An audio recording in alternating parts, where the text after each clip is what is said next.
Il y a près de 4000 ans, bien avant que les Grecs ne bâtissent leurs cités et que Rome ne dresse ses murailles, un peuple commençait à tracer les premiers contours de son identité sur les rives escarpées de l'Adriatique. Rien n'était encore écrit. Et pourtant, dans le silence des vallées et des montagnes, quelque chose naissait. Ces hommes et ces femmes n'avaient pas de nom pour eux-mêmes. Le mot « illyrien » viendrait plus tard, posé par les Grecs, puis repris par les Romains. Mais déjà, leurs gestes et leurs coutumes dessinaient une singularité qui allait les distinguer de leurs voisins. Leur monde était celui de l'âge du bronze. La pierre, si longtemps reine des outils et des armes, laissait place à un métal plus malléable et plus solide. Le bronze changeait les rapports humains. Il renforçait la chasse, perfectionnait la guerre, transformait les échanges et les hiérarchies. C'est dans ce contexte que les ancêtres des Illyriens prirent racine. Ils appartenaient à ce vaste mouvement indo-européen venu des steppes, progressant vers l'ouest et le sud. Ce n'étaient pas de grandes invasions soudaines, mais une lente avancée, génération après génération. Des familles s'installaient, se mêlaient aux habitants déjà présents, puis poursuivaient leur route. De ces croisements naissait un nouveau visage de l'humanité dans les Balkans. Ils n'ont rien laissé d'écrit. Leur mémoire passait par les voix, les chants et les mythes, confiés au vent des montagnes. Mais la terre a gardé leurs traces. On y a retrouvé des poteries aux formes nouvelles, des outils façonnés avec une précision inédite, des vestiges de villages différents de ceux d'avant. Ces fragments racontent des repas partagés, des réserves préparées pour l'hiver, des armes prêtes à protéger un territoire. Chaque région avait son rythme. Sur le littoral, les habitations s'adaptaient au vent salé venu de la mer. Dans les montagnes, l'isolement imposait solidarité et fortification naturelle. Pourtant, malgré les contrastes, des similitudes apparaissent, signes d'une culture commune en train d'émerger. Les migrations ne laissaient pas seulement des techniques ou des gènes. Elles apportaient des croyances, des symboles, une manière de penser le monde. Certaines poteries portent des motifs géométriques ou animaux, peut-être reflets d'une pensée religieuse en formation. Sous le ciel nocturne, ces communautés voyaient dans les étoiles des récits, des divinités ou des guides. La naissance d'un peuple n'est jamais un éclat brutal, c'est une longue respiration. Au fil des siècles, ces communautés s'individualisaient, tout en restant reliées aux grands mouvements de l'Europe ancienne. Leur culture matérielle, leur façon de bâtir, d'enterrer leurs morts ou de travailler le métal devenait le miroir d'une identité en train de s'affirmer. On peut imaginer ces familles rassemblées au bord d'un feu, dans la pénombre d'une cabane de pierre et de bois. Les flammes projetaient des ombres dansantes, tandis que les anciens racontaient des histoires d'ancêtres venus de loin, de voyages interminables, de terres oubliées. Ces récits, embellis par la mémoire, expliquaient leur présence dans ces paysages escarpés et forgeaient un sentiment d'appartenance. Ainsi se dessinait peu à peu ce que nous appelons aujourd'hui les Illyriens. Non pas une nation unifiée, mais une constellation de communautés liées par des traits communs. Leur émergence, vers 2000 ans avant notre ère, fut moins une apparition qu'une lente maturation, résultat de rencontres, d'adaptations et de métissage.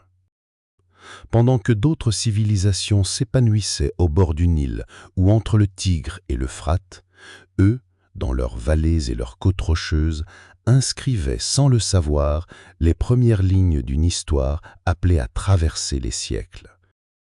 Une histoire que la mer, la pierre et le vent ont conservée en silence jusqu'à ce que nous tendions à nouveau l'oreille pour l'écouter. Le territoire des anciens Illyriens s'étendait comme un arc de pierre et de mer, épousant les contours de l'Adriatique et se perdant dans les reliefs tourmentés des Balkans. Pour comprendre ce peuple, il faut imaginer ces paysages sans complaisance. Rien de plat, rien d'uniforme, tout est contraste. Côtes déchirées, montagnes abruptes, vallées profondes. Ce pays n'offrait aucun chemin facile, et c'est là qu'il façonna ses habitants. Au nord, les Alpes juliennes dressaient leurs murailles de calcaire, dominées par des sommets enneigés une grande partie de l'année. De leurs pentes jaillissaient des rivières rapides, glacées, sculptant les vallées avant de se jeter vers le sud. Ces eaux étaient à la fois voies de passage et menaces lors des crues. Ceux qui y vivaient devaient composer avec une nature rude, imprévisible, qui enseignait patience et résistance. Plus bas, le littoral adriatique se déployait en un rivage accidenté, hérissé d'îles et de falaises battues par les vents. Les villages s'accrochaient aux roches, entre mer et montagne. Cette mer, tantôt calme et translucide, tantôt bouleversée par la Bora, dictait son rythme. Elle offrait poissons, route vers d'autres peuples, mais exigeait prudence et savoir-faire. Au sud, les montagnes de Bosnie, du Monténégro et de l'Albanie formaient un enchevêtrement de crêtes et de gorges où la pierre dominait tout. Le sol fertile était rare, les champs coincés entre les reliefs. Mais ces hauteurs servaient aussi de refuge. Les Illyriens y bâtissaient leurs oppidas, villages fortifiés, perchés comme des nids d'aigles. La montagne protégeait, mais isolait, façonnant des communautés jalouses de leur indépendance. Ce contraste entre côte et intérieur était au cœur de leur identité. Les côtes ouvraient vers le monde. Les ports naturels accueillaient des bateaux venus de loin, chargés de vin, d'huile, de métal. En retour, les habitants exportaient bois, bétail, parfois leurs forces guerrières, louées comme mercenaires.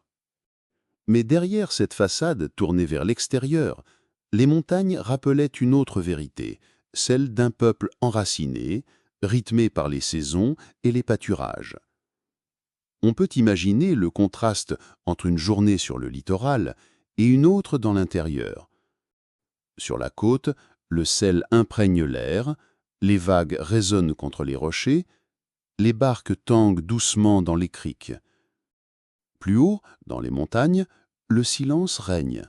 Le vent s'engouffre dans les gorges, les forêts abritent des loups, l'écho des pas se perd dans les falaises.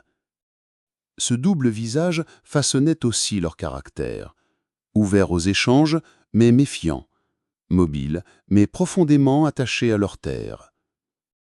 Leur territoire ne se limitait pas à la côte et aux hauteurs.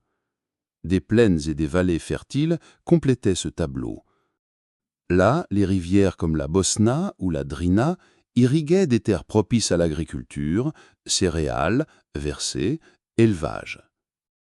Ces oasis verdoyantes contrastaient avec l'austérité des plateaux. Et c'est souvent dans ces vallées que l'on retrouve des nécropoles, signes de communautés plus stables. Chaque région avait ses techniques de vie et d'habitat. Les îles adriatiques, exposées au commerce et aux tempêtes, privilégiaient des maisons de pierre solides, adaptées au vent. Les plateaux de Bosnie développaient de vastes fortifications, se confondant avec la roche. Entre ces mondes circulaient biens, nouvelles et alliances. Ce territoire n'était pas un bloc homogène, mais une mosaïque de communautés reliées par des traditions et une culture matérielle qui, peu à peu, devenaient communes. Ainsi, ce que nous appelons illyrien ne renvoie pas à un lieu unique, mais à une constellation de paysages. Les montagnes leur donnaient force et endurance, la mer, ouverture et mouvement. Cette tension entre isolement et échange se retrouve dans tout ce que l'on sait d'eux. Ils étaient à la fois gardiens féroces de leur terre et navigateurs des côtes, héritiers d'un monde rude et inventeurs de solutions adaptées à leur relief. Quand on contemple aujourd'hui les montagnes de Dalmatie ou les eaux calmes autour des îles croates, On peut encore ressentir ce qu'ils éprouvaient. L'immensité du ciel, la rugosité des pierres, le fracas des vagues. Tout cela était leur quotidien, leur horizon. C'est dans cet environnement de contraste qu'ils forgèrent une identité tenace, semblable aux rochers qui bordent la mer, mais toujours mouvante, comme les flots qui les caressent, puis se retirent. Au bord de l'Adriatique, la mer respirait comme un être vivant. Calme et translucide à l'aube, elle se soulevait dès que les vents des montagnes la fouettaient. Ses humeurs dictaient le rythme des habitants. Les anciens Illyriens savaient qu'elle n'était jamais la même. Généreuse quand elle remplissait les filets, redoutable quand elle soulevait des vagues capables d'engloutir une barque. Leur village semblait fondu dans le paysage. Maisons de pierre aux toits simples, sentiers étroits menant au cric, rien de monumental, mais tout bâti pour résister au sel, au vent, au temps. Les habitants vivaient entre deux horizons, la mer, promesse d'ouverture, et la montagne, protectrice et contraignante. C'est dans cet entre-deux qu'ils trouvaient leur équilibre. Les ports n'étaient pas encore des quais de pierre, c'étaient des criques étroites, abritées par des rochers, où l'on tirait les bateaux hors de l'eau. Ces embarcations légères, creusées dans de grands troncs ou assemblées de planches chevillées, longeaient les côtes et franchissaient de courtes distances. La mer restait familière, mais redoutée. On la connaissait sans jamais la posséder. Chaque matin, les pêcheurs descendaient vers l'eau. Leurs fibres de filet, lestées de pierre, capturaient sardines, maquereaux, dorades. Parfois, ils utilisaient de longues lignes appâtées. Ce travail patient nourrissait familles et communautés dans un partage où chacun recevait sa part. La mer n'était pas seulement une source de nourriture, elle ouvrait des chemins invisibles. Même si les Illyriens n'allaient pas loin, ils savaient qu'au-delà vivaient d'autres peuples. Leurs barques permettaient déjà d'échanger avec des villages voisins, transportant sel, bois, animaux. Et quand des étrangers accostaient, apportant objets inédits, ces rencontres marquaient les mémoires et élargissaient l'horizon. On peut imaginer un soir de retour de pêche, barque tirée sur le sable, panier plein de poissons, feu crépitant au bord de l'eau. L'odeur du sel et de la fumée se mêlait. Les enfants observaient les gestes précis des aînés. La mer, dans ces instants, n'était plus une menace, mais une compagne discrète, dont le clapotis rythmait les veillées. Les échanges prenaient aussi une forme plus subtile. Les coquillages devenaient colliers, portés de village en village comme des trésors. Huile et resséchée, pierres polies circulaient également. Chaque objet racontait une histoire, témoignage de routes suivies et de contacts noués. La navigation exigeait une lecture fine des éléments.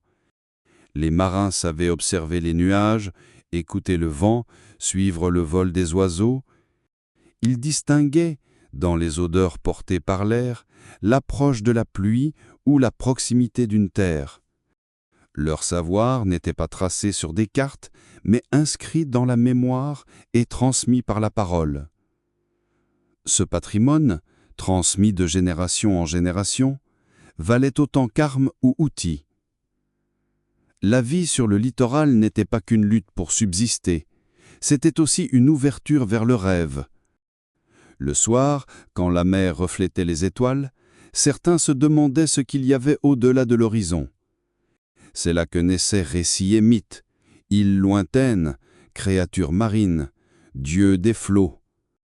La mer nourrissait l'imaginaire autant que le corps. Ainsi se forgeait une identité particulière.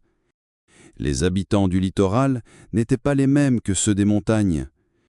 Ils avaient appris à écouter le rythme des vagues, à s'adapter aux marées, à tirer profit de l'ouverture vers l'extérieur.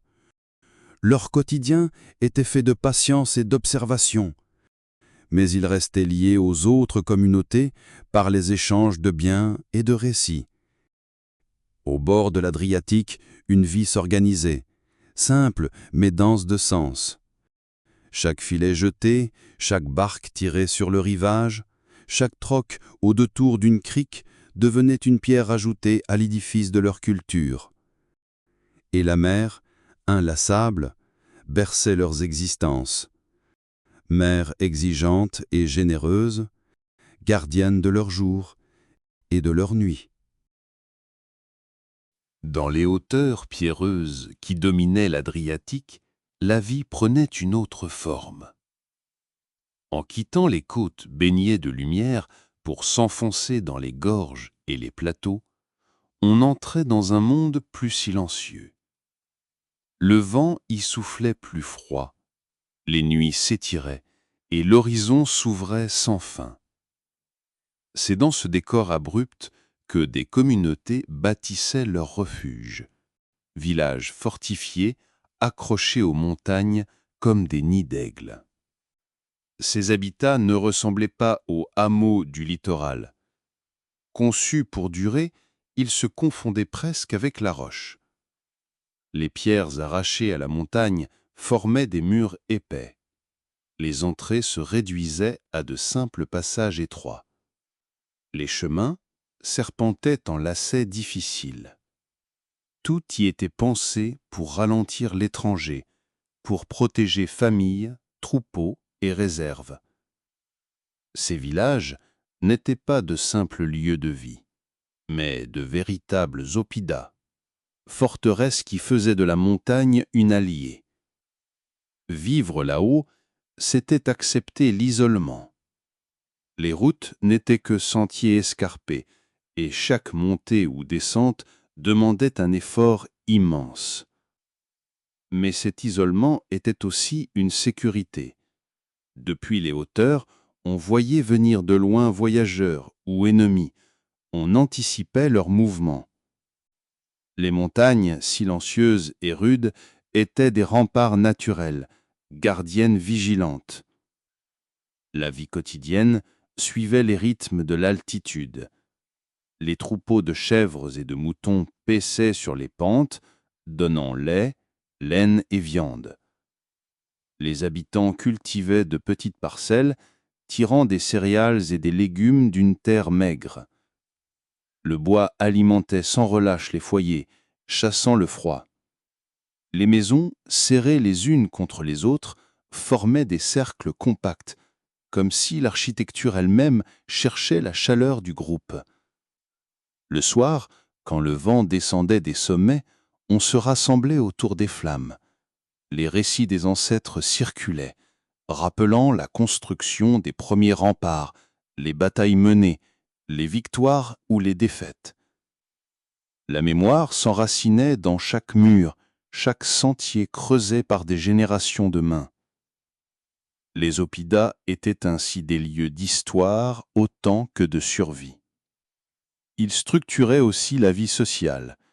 Chaque clan avait son espace, regroupé autour d'une place ou d'un foyer commun. Les chefs, souvent guerriers, occupaient les points les plus élevés, rappelant par leur position leur rôle protecteur. Mais dans ce monde austère, la survie ne dépendait moins de la hiérarchie que de la solidarité. On partageait outils, récoltes et savoirs, car nul n'aurait pu résister seul au froid ni aux menaces. De ces hauteurs, la vue s'étendait sur des kilomètres. On guettait les signaux de fumée, les caravanes marchant dans les vallées, les premiers signes du danger. Ces villages semblaient des yeux ouverts sur le monde, toujours en alerte. Les enfants y grandissaient en apprenant très tôt à marcher sur des sentiers étroits, à reconnaître les reliefs, à apprivoiser le vide. On peut imaginer un matin, le soleil frappant les remparts, les plaines noyées de brume en contrebas, et dans le silence, seulement le tintement des cloches de troupeaux et le cri d'un aigle. Dans ces instants suspendus, la vie semblait rude, mais majestueuse. Habiter les montagnes, c'était accepter leur lenteur, leur patience millénaire, et s'y inscrire comme une prolongation humaine. Ces forteresses, dont il ne reste aujourd'hui que des ruines, portaient une signification qui dépassait la simple défense. Elles incarnaient la résistance, l'attachement à une terre que l'on refusait d'abandonner. Elles exprimaient la fierté d'un peuple capable de choisir la hauteur comme refuge et comme identité. Les pierres n'étaient pas que des murs, elles étaient des témoins, gardiennes de la volonté de durer et de rester maîtres de l'espace malgré les périls. Ainsi, dans les hauteurs des Balkans, les communautés vivaient une existence à part. Leur quotidien était marqué par le froid, l'isolement et la vigilance, mais de cette austérité naissait une force singulière. Elles formaient une cohésion qui les distinguait, un lien forgé par le besoin autant que par la mémoire. Et quand le regard se tournait vers la mer, au loin, elles savaient qu'elles appartenaient à un monde double, celui des montagnes, solides et immuables, et celui des côtes, mouvants et ouverts. Deux visages d'un même peuple, unis par la pierre et par l'eau, avançant ensemble dans le temps. Au cœur des montagnes et des vallées, la vie ne se résumait pas aux gestes quotidiens. Elle se tissait d'équilibres invisibles, de liens silencieux qui structuraient les communautés. Derrière chaque village, chaque oppidum, il existait un ordre discret, non écrit dans des lois, mais inscrit dans les traditions, transmis par la voix des anciens et incarné par ceux qui guidaient. La famille constituait la première cellule. Plusieurs générations vivaient sous un même toit ou dans des maisons voisines. Les aïeux occupaient la place centrale. Gardiens de la mémoire, ils détenaient la sagesse et les récits. Autour d'eux se déployaient enfants et petits-enfants, élargis par les alliances du mariage. Mais la famille n'était qu'un fragment d'un cercle plus vaste, le clan. Celui-ci réunissait plusieurs lignées, liées par des ancêtres communs, parfois réels, parfois mythiques, mais toujours affirmés dans la solidarité.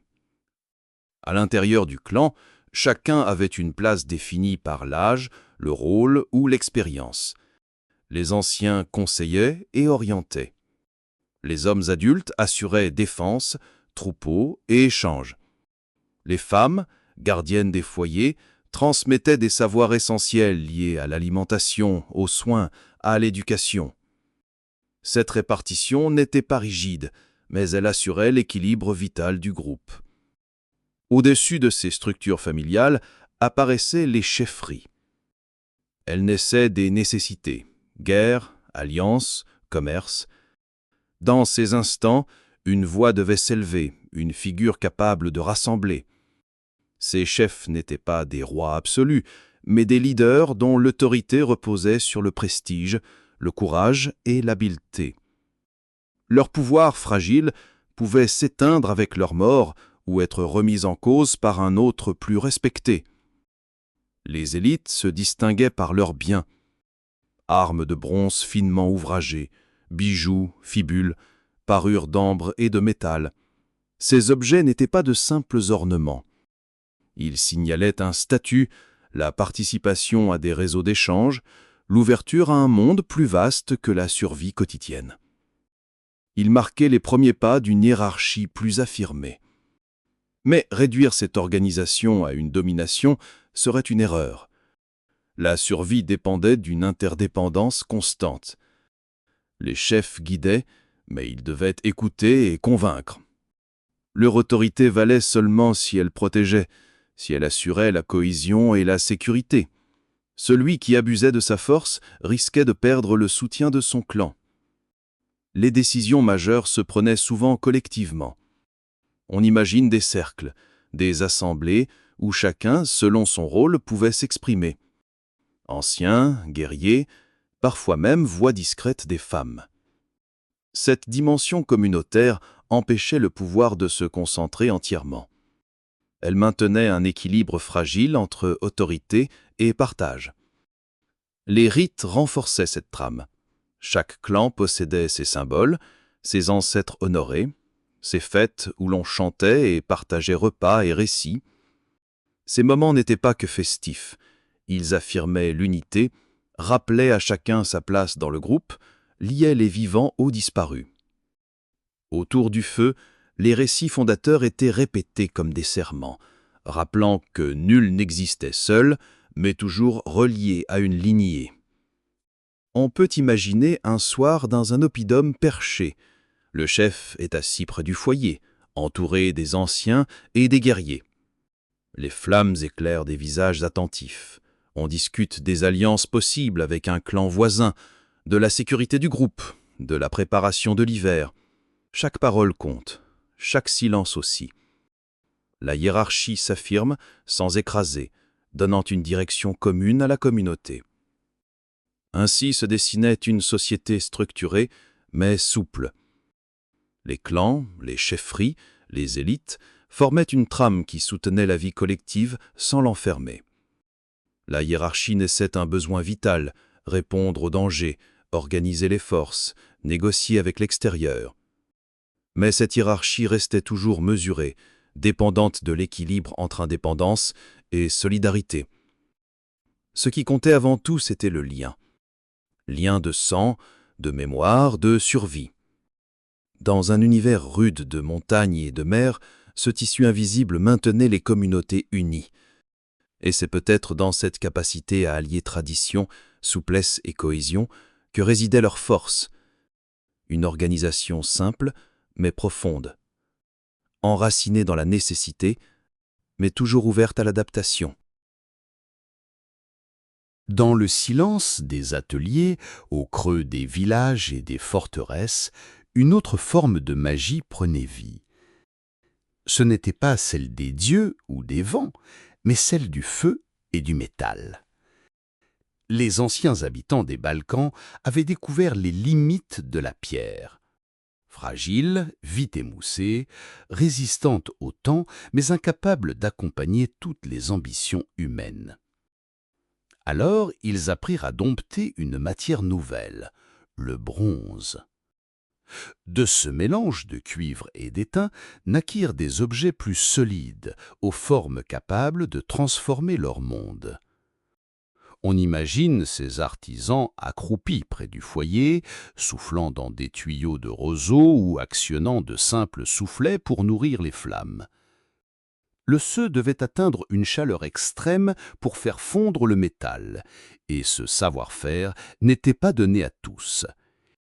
Il exigeait patience, habileté, une écoute intime de la matière. Dans leurs creusets de pierre ou d'argile, la fusion prenait des allures de naissance. Le métal liquide, incandescent, attendait d'être versé dans le moule où il prendrait forme. Les armes furent parmi les premières créations. Lancers filés, haches de combat, poignards robustes, autant d'outils de survie que de symboles de prestige. Le bronze donnait qu'une force nouvelle aux guerriers, un avantage décisif dans un monde de rivalité. Posséder une arme de métal, c'était détenir un fragment de pouvoir, une parcelle de lumière arrachée à la terre et au feu. Mais les forges ne produisaient pas seulement des instruments de guerre. La vie quotidienne s'en trouva transformée. Couteaux aiguisés, faucilles capables de couper les moissons, pointes solides fixées aux charrunes, chaque geste devenait plus sûr, chaque tâche plus efficace. Dans les villages de montagne comme sur les rivages, les artisans donnaient aux hommes et aux femmes les moyens de tirer davantage de leurs terres, de leurs troupeaux, de leurs récoltes. Et puis, il y avait les bijoux. Colliers, bracelets, fibules travaillés avec finesse brillaient au soleil ou à la lueur du feu. Ces parures n'étaient pas de simples ornements, elles affirmaient un rang, exprimaient une appartenance, servaient parfois d'amulettes protectrices. Une fibule finement sculptée révélait son mot, la place de son porteur dans la communauté, son lien avec les élites, sa participation à l'équilibre social. Le métal devint ainsi une langue silencieuse, immédiatement comprise par tous. Avec le temps, les techniques se perfectionnaient. Les moules en pierre ou d'argile donnaient des formes toujours plus précises. Les artisans gravaient des motifs géométriques ou des symboles empruntés à la nature. Le bronze devenait support d'expression autant qu'outil utile, porteur de croyances et de récits. Chaque objet affirmait que la matière pouvait dire plus que la fonction, qu'elle pouvait transmettre un sens. Autour des forges, l'air s'imprégnait de fumée âcre, de crépitissements incessants. Les enfants observaient à distance, fascinés par les gestes dangereux. Ils voyaient l'artisan verser le métal liquide avec une lenteur rituelle, attendre que la forme refroidisse, puis révéler l'objet encore chaud, prêt à être poli. Chaque création était un événement, porteur d'un usage, mais aussi d'une mémoire, celle du feu, des mains, du temps consacré. Ces savoir-faire n'étaient pas isolés. L'artisan travaillait pour toute une communauté. Ses armes équipaient les guerriers, ses outils facilitaient les travaux des champs, ses bijoux ornaient les élites. Certains objets voyageaient, franchissant les vallées, atteignant d'autres peuples. Le bronze devenait une langue partagée, une preuve de relation entre communautés parfois très éloignées. On imagine la fierté d'un chef recevant une épée au tranchant impeccable, ou celle d'une femme fixant à sa tunique une fibule étincelante. Ces objets n'étaient pas de simples biens matériels, ils racontaient une histoire. Celle de l'artisan qui avait su dompter le feu, celle de la communauté qui valorisait son savoir, celle d'un monde en mutation où la pierre cédait peu à peu la place au métal. Ainsi, dans la chaleur des forges et la patience des gestes, les habitants de ces terres bâtissaient d'une part essentielle de leur identité. Le bronze fut bien plus qu'une innovation technique. Il reliait passé et avenir, donnant forme à la force, à la beauté, à l'imaginaire. Et lorsque le soir tombait sur les montagnes, que les flammes s'éteignaient dans les ateliers, il restait dans le silence retrouvé la certitude que quelque chose avait changé pour toujours. Car chaque arme, chaque outil, chaque bijou portait plus qu'une utilité.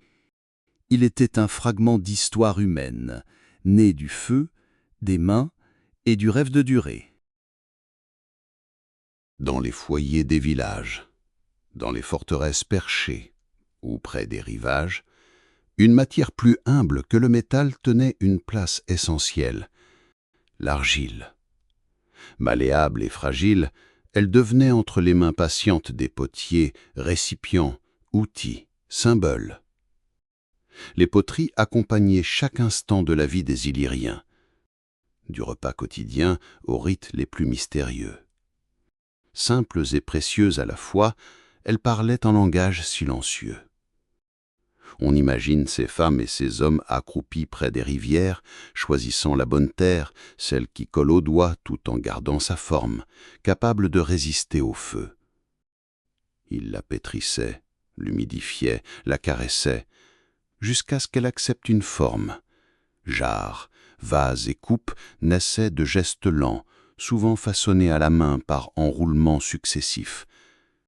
Chaque pièce portait la trace des doigts qui l'avaient modelée, comme une empreinte vivante. Puis venaient les preuves du feu. Dans des fours rudimentaires, parfois de simples fosses couvertes, les vases cuisaient et se métamorphosaient. L'argile rouge s'assombrissait, le noir surgissait selon l'air et la fumée. Chaque cuisson avait quelque chose d'imprévisible. La poterie finie semblait dotée d'une personnalité propre, comme si la flamme lui avait insufflé une âme. Fragiles mais indispensables, ces objets rythmaient l'existence. Il contenait l'eau claire des sources, l'huile précieuse, les grains de blé et d'orge qui nourrissaient les foyers. Il servait à préparer les repas, à conserver les denrées, à partager les boissons. Compagne discrète de chaque geste, les poteries dépassaient pourtant la simple fonction. Car les Illyriens aimaient les orner. Sur les parois, ils gravaient ou peignaient des motifs. Spirales, chevrons, lignes géométriques, formes inspirées de la nature. Ces dessins répétés de génération en génération n'étaient pas de simples décorations. Ils reflétaient une vision du monde, un ordre symbolique, des croyances anciennes. Les poignées en forme d'animaux, béliers, chevaux, oiseaux, mêlaient utilité et sacré. Le bélier rappelait la fécondité, le cheval accompagnait les guerriers, l'oiseau reliait terre et ciel. Boire dans une coupe ornée n'était pas un geste banal, c'était entrer en contact avec ces forces invisibles, se nourrir de leur énergie silencieuse. La poterie suivait aussi les morts. Dans les tombes, on déposait vases et coupes remplis de nourriture ou de boissons offerts comme viatique pour l'autre monde. Fragiles mais protégés par la terre, ces objets traversent le temps. Retrouvés des siècles plus tard, ils racontent encore ce que les corps ont oublié, le lien intime entre le quotidien et l'éternité. On comprend alors que ces poteries n'étaient pas de simples récipients. Elles étaient le miroir d'une société qui cherchait à donner forme à l'invisible. Elles contenaient les récoltes, mais aussi les symboles. Elles portaient l'eau, mais aussi les croyances. Elles circulaient de village en village, offertes, échangées, parfois brisées puis réparées. Même dans leur fragilité, elles affirmaient une permanence, l'art de transformer la terre en récipient, l'éphémère en durable. On peut imaginer les silhouettes accroupies autour du feu, un vase encore chaud posé au sol, décoré de motifs mystérieux. Les flammes dansaient sur l'argile comme pour révéler son âme. Les enfants observaient en silence, fascinés.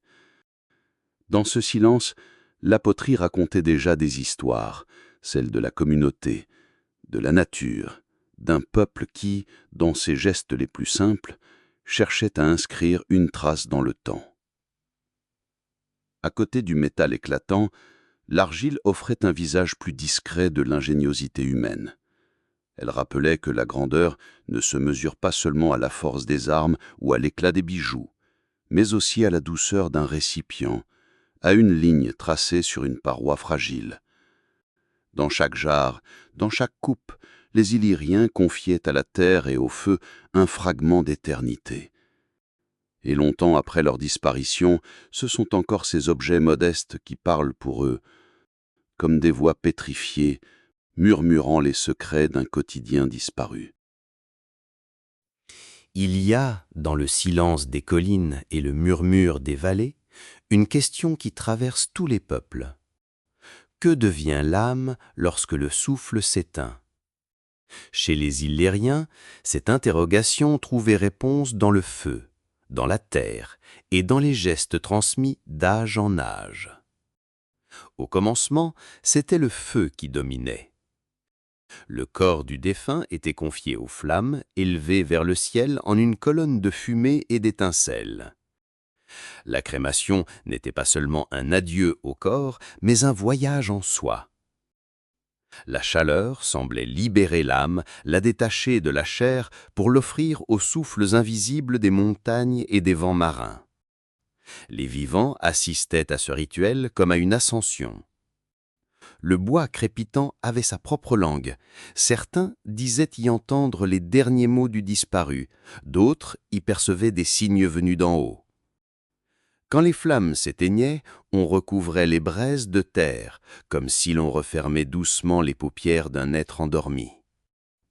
Puis, avec le temps, les coutumes changèrent. La crémation céda peu à peu la place à l'inhumation. On ne livrait plus le corps au feu, mais on l'enfouissait dans la terre, simple fosse ou sépulture bordée de pierres. Le défunt y était déposé comme une graine, confiée à la matrice obscure du sol. Là où les flammes portaient l'âme dans les hauteurs, la tombe l'enveloppait dans un sommeil profond, au rythme des cycles invisibles.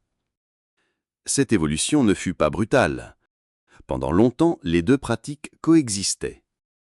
Certains clans, fidèles aux flammes, poursuivaient les crémations, tandis que d'autres adoptaient l'inhumation, influencée par des croyances voisines. Entre les deux, toute une palette de rites se développa, comme si le peuple hésitait entre deux chemins pour rejoindre l'au-delà. Qu'il s'agisse du feu ou de la terre, les morts n'étaient jamais seuls. On déposait auprès d'eux des objets, bijoux, armes, vases, offrandes. Chaque présent avait un sens précis. Une épée assurait aux guerriers la poursuite du combat dans l'autre monde. Un collier, une fibule, devenaient talisman pour guider l'âme. Les vases emplis de vin rappelaient les banquets terrestres, comme si les défunts devaient aussi festoyer dans l'invisible. Rien n'était hasard, chaque objet protégeait, racontait, liait. Le silence pesait lors des cérémonies, interrompu seulement par des chants, des pleurs ou des paroles rituelles. Dans certaines régions, on élevait des tertres funéraires, petites collines artificielles qui dominaient le paysage.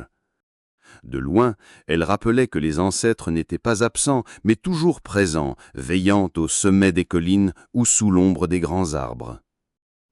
Les enfants grandissaient avec ces silhouettes muettes au bord des chemins. On leur disait que la nuit, les esprits écoutaient le vent, se glissaient dans les rêves et offraient protection.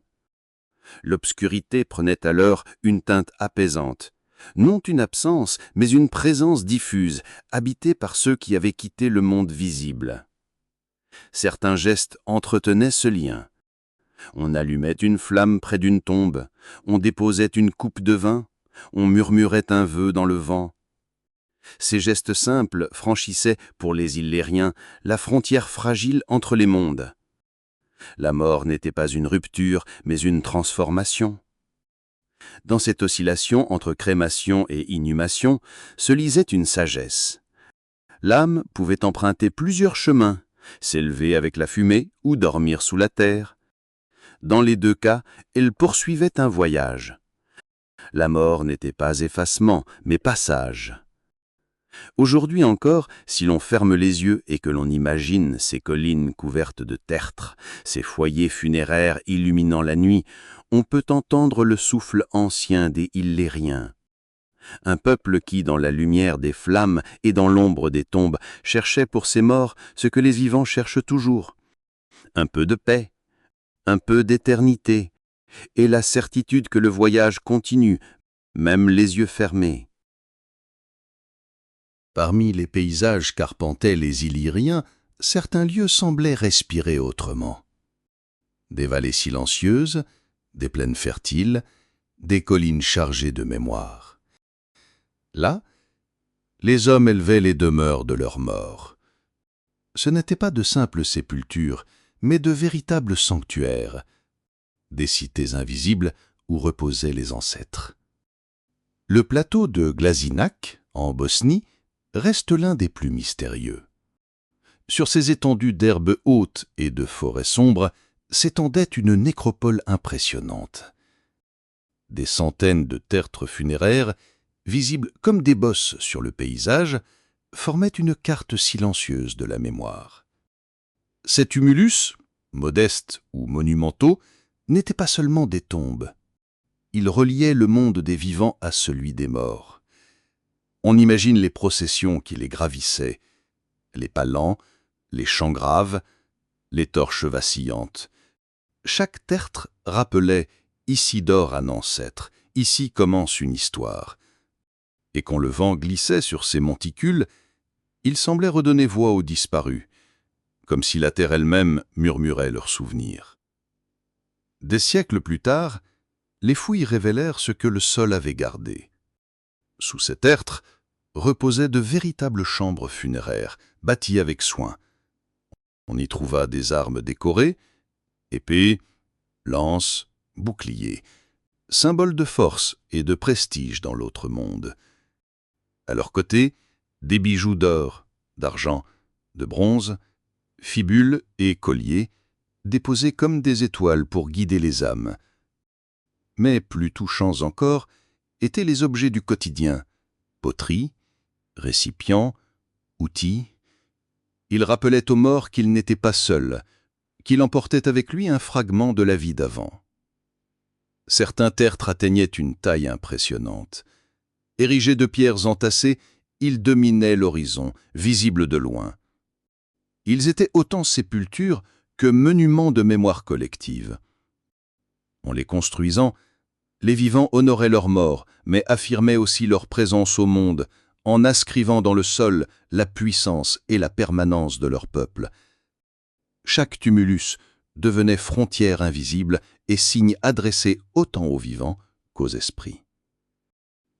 On raconte que les enfants, en jouant près de ces collines, entendaient des bruits venus du sol. Ils disaient que les ancêtres parlaient sous la terre, protégeant troupeaux et champs. Les anciens, eux, venaient déposer des offrandes, un peu de vin, un morceau de pain, une prière au vent. Ainsi, la nécropole n'était pas un lieu de mort, mais un espace de dialogue entre générations. À la tombée du jour, les tertres prenaient une autre dimension. Le crépuscule les transformait en silhouettes veillant sur la plaine, comme une armée immobile tournée vers l'infini. La lumière douce les baignait d'un éclat presque sacré. On aurait dit qu'ils respiraient encore, chargés d'un souffle invisible, chaque pierre portant une part d'éternité. Les richesses de Glazinac ne tiennent pas seulement aux objets mis au jour. Elles révèlent un peuple qui voyait dans ses morts le fondement même de son identité. Chaque tombe, simple ou somptueuse, portait un message. Nul ne disparaît vraiment tant qu'on se souvient de lui. Les Illyriens, en érigeant ces nécropoles, inscrivaient dans le sol une mémoire indélébile, une preuve donnée au temps qu'ils avaient existé, aimé, combattu, rêvé. Et si l'on se tient aujourd'hui sur ce plateau balayé par le vent, il est encore possible de sentir cette densité de présence. Les tertres, usés mais visibles, continuent de veiller sur la terre. Les arbres se penchent vers eux comme pour l'écouter, leurs secrets. Le silence n'y est pas vide, mais rempli d'histoires et de regards invisibles. Glazinac demeure ainsi plus qu'un site archéologique. C'est un lieu où les vivants et les morts cohabitent encore. Un espace où l'on comprend que les nécropoles ne sont pas des fins, mais des seuils. Et dans la nuit, quand le vent caresse les herbes et contourne les tertres, on peut croire que les ancêtres des Illyriens poursuivent leur veille, patientant au seuil du rêve, là où commence l'éternité. Lorsque l'on ferme les yeux et que l'on imagine les vallées illyriennes, on perçoit immédiatement le rôle de la nature. Les montagnes dressées comme des murailles, les rivières sifflant dans leurs lits de pierre, les forêts profondes où le vent se faufile comme une voix invisible. Rien de tout cela ne pouvait être simple décor. Pour les Illyriens, la nature était une présence, une force, un mystère à vénérer. Leur culte naissait de cette proximité.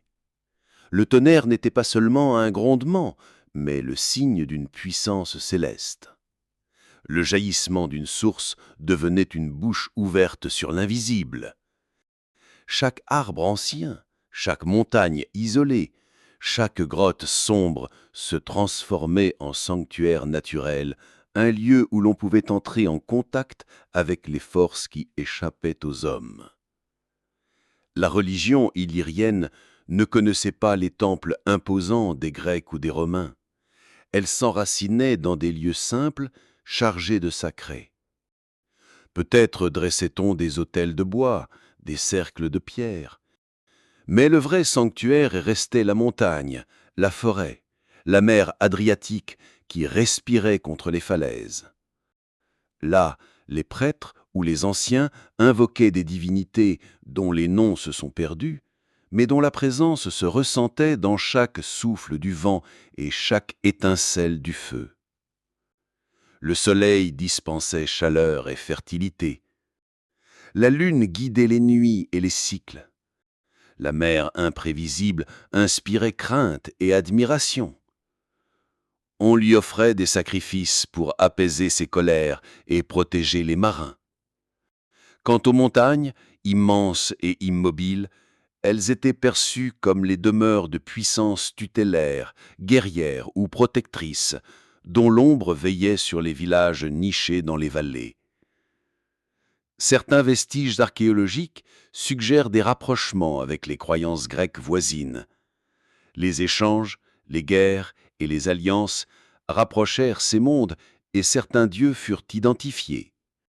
Le maître du tonnerre rapproché de Zeus, une déesse de la mer associée à Amphitrite, ou encore une figure de la chasse évoquant Artémis. Pourtant, derrière ces correspondances, les Illyriens gardaient des traditions propres, enveloppées de silence, comme si leur foi échappait à toute traduction étrangère. Leur culte touchait au cycle de la vie et de la mort. On offrait aux dieux du vin, du miel, parfois le sang d'animaux pour maintenir l'équilibre entre les mondes. Ces sacrifices n'étaient pas des simples dons, mais de véritables dialogues, un échange entre les hommes et les puissances invisibles. Les flammes qui montaient au ciel emportaient les prières, les chants graves accompagnaient les gestes, et chacun sentait que la frontière entre le monde des vivants et celui des dieux se dissolvait. Les divinités illyriennes n'étaient pas seulement protectrices. Comme la nature qui les incarnait, elles étaient ambivalentes, nourricières et destructrices, bienveillantes et colériques. Les tempêtes, les sécheresses, les maladies étaient les marques de leur mécontentement.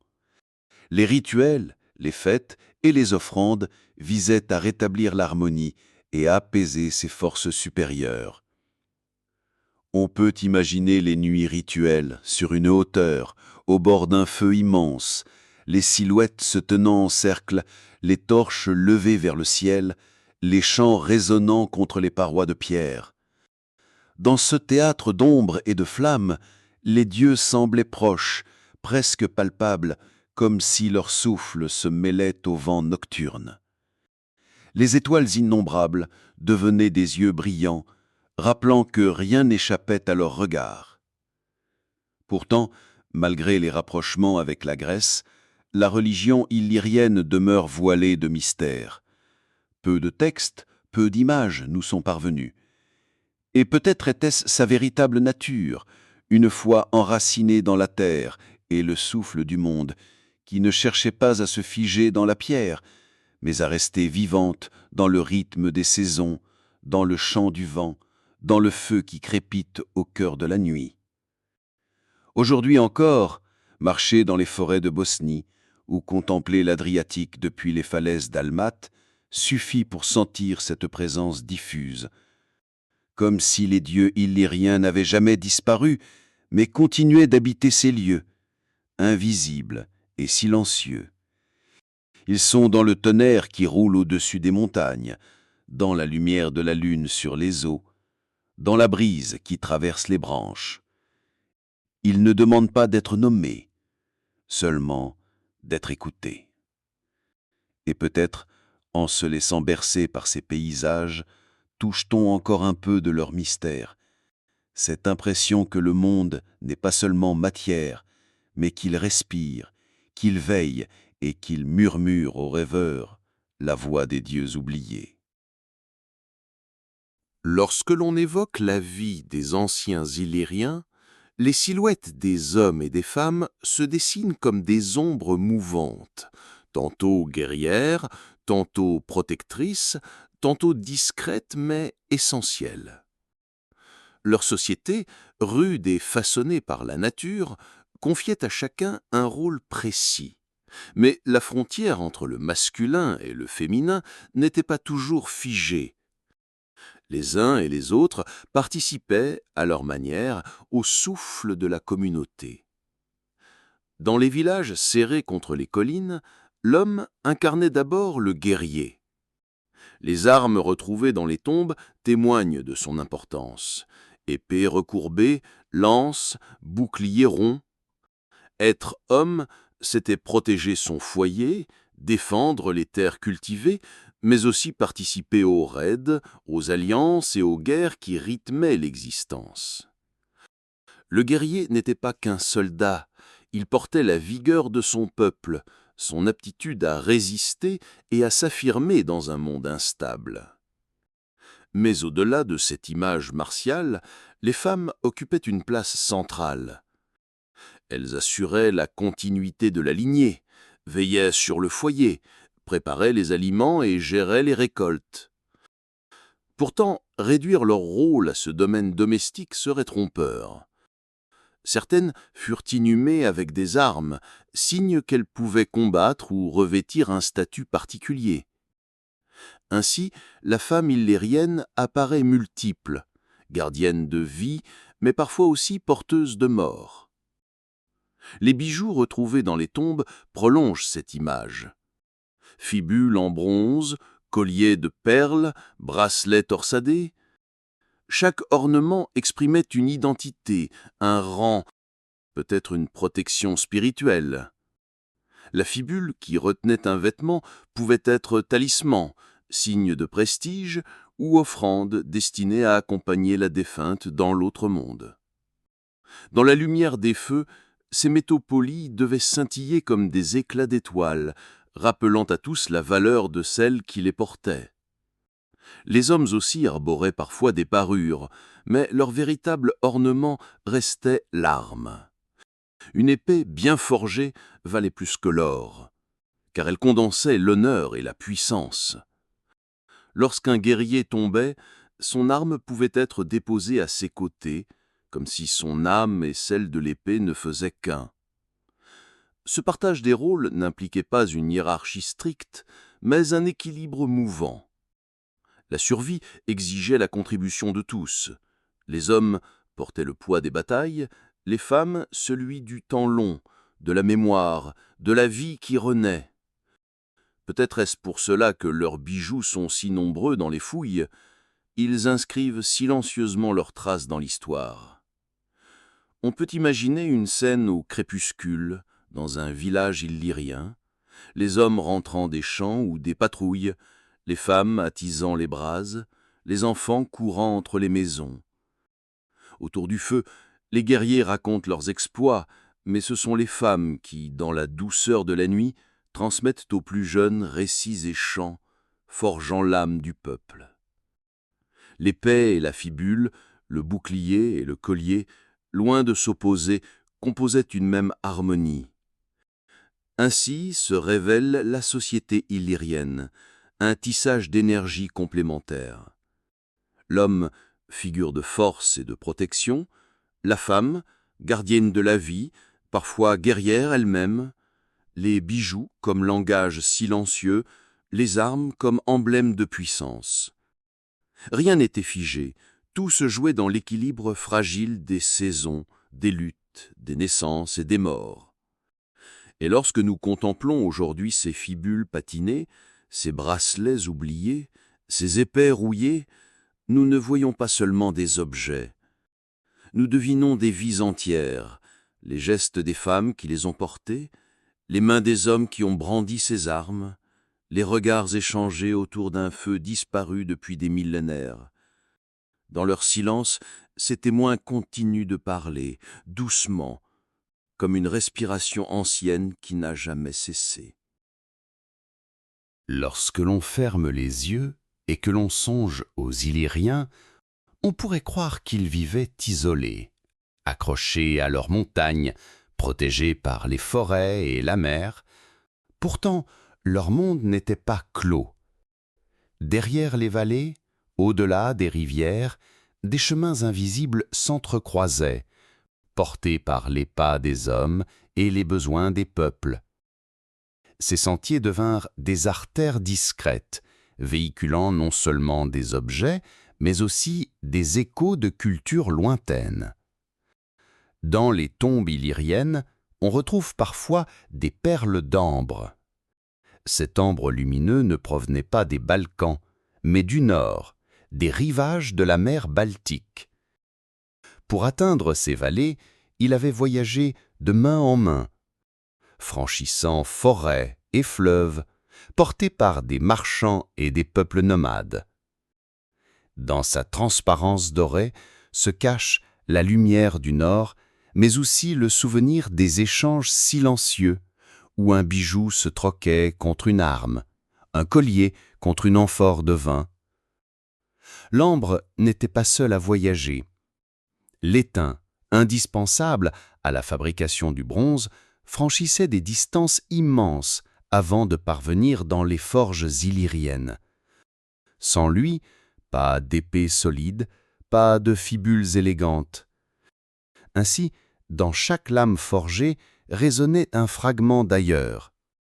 Dans chaque bijou poli par un artisan local dormait une histoire de route parcourue par des hommes que les Illyriens ne rencontreraient jamais. Les échanges ne se limitaient pas aux métaux.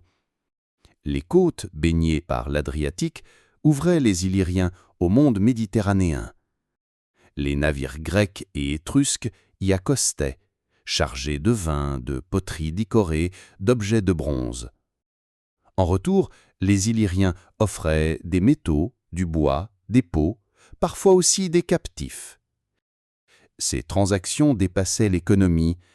Elles étaient des ponts, des moments de rencontre entre univers différents. On peut imaginer un marché improvisé au bord de la mer. Les jarres grecques alignés brillent sous le soleil, ornés de scènes mythologiques. À côté, les Illyriens déposent blocs de métal, outils ou armes solides. Les langues diffèrent, mais les gestes suffisent. Un signe, un sourire, un objet tendu, et l'accord est conclu. L'instant transcende les frontières, laissant place au partage simple de ce que chacun porte de son monde. Les fouilles archéologiques confirment que ces contacts n'étaient pas rares.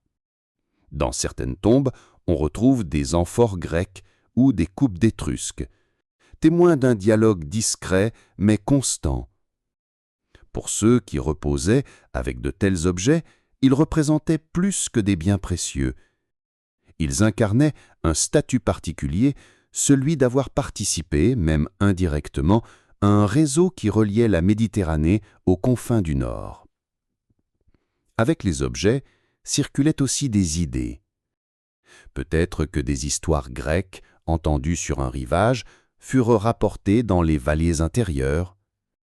Peut-être que certains motifs décoratifs, maladroitement copiés, traduisaient l'étonnement devant des objets venus d'ailleurs. Les Illyriens restaient fidèles à leurs coutumes, mais savaient que le monde dépassait leurs montagnes et qu'il venait parfois frapper à leurs portes. Ce réseau d'échanges n'était pas une structure stable, mais une pulsation rythmée par guerres et alliances, paix et ruptures. Certains trajets disparaissaient, d'autres s'ouvraient brusquement. Mais à travers ces flux instables, une continuité demeurait. Le besoin humain de relier, d'échanger, de partager. Aujourd'hui, lorsque l'on contemple ces fragments d'ambre, ces fibules d'étain ou ces céramiques grecques découvertes loin de leur origine, on sent encore le souffle de ces rencontres anciennes. Ce ne sont pas seulement des vestiges, ils portent la trace d'un monde en mouvement.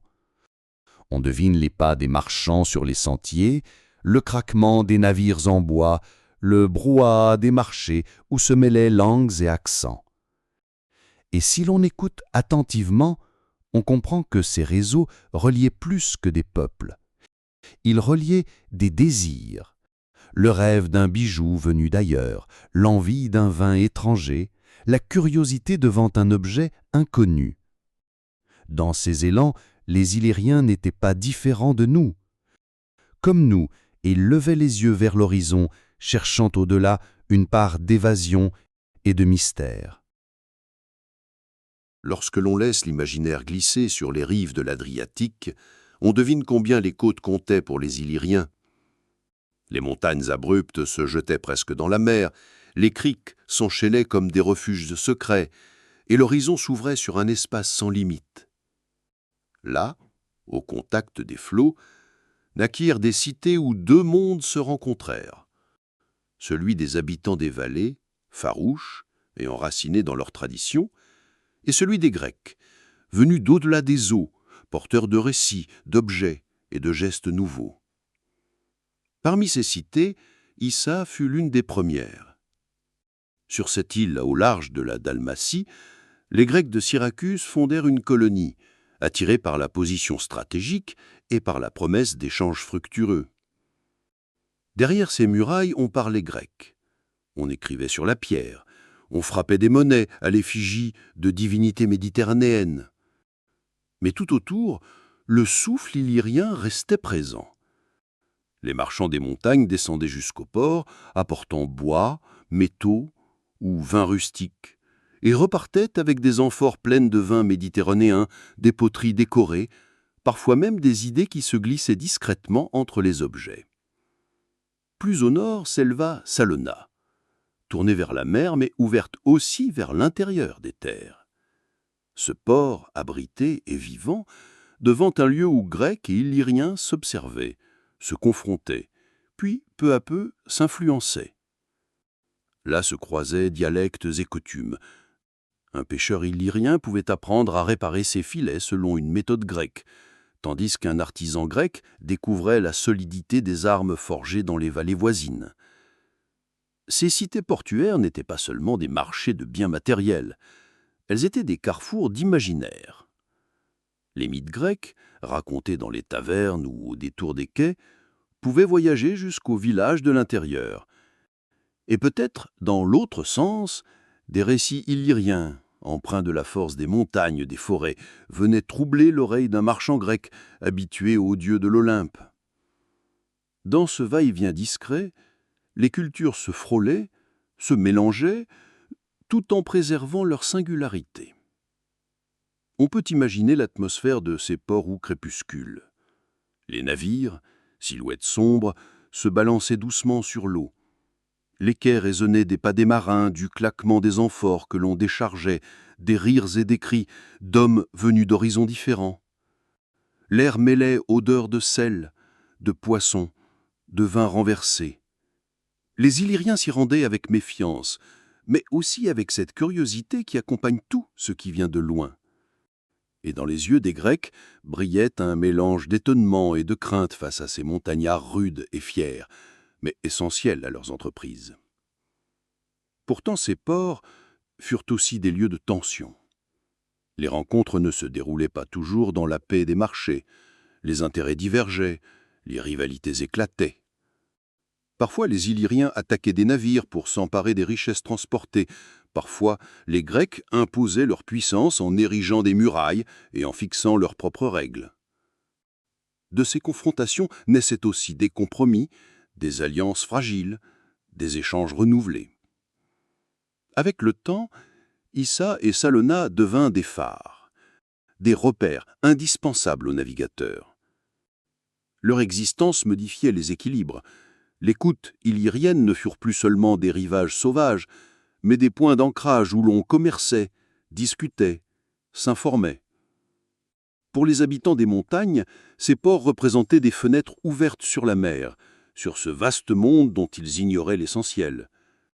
Pour les étrangers, ils étaient des seuils d'entrée dans un territoire mystérieux, plein de promesses et de dangers. Aujourd'hui encore, lorsqu'on contemple les ruines de Salona ou que l'on regarde la mer depuis l'île de Vis, on peut ressentir ce frisson du passé. On imagine les silhouettes des premiers bateaux grecs approchant lentement, voiles gonflés, tandis que sur la côte, des yeux illyriens observaient avec prudence. C'était le début d'une histoire longue, faite de rencontres et de résistances inscrites dans chaque pierre, dans chaque fragment que les archéologues exhument. Et quand le vent souffle sur l'Adriatique, il semble emporter encore les voix de ces échanges anciens, les appels des marins, le bruit des rames, les chants des pêcheurs, se mêlent au murmure éternel de la mer.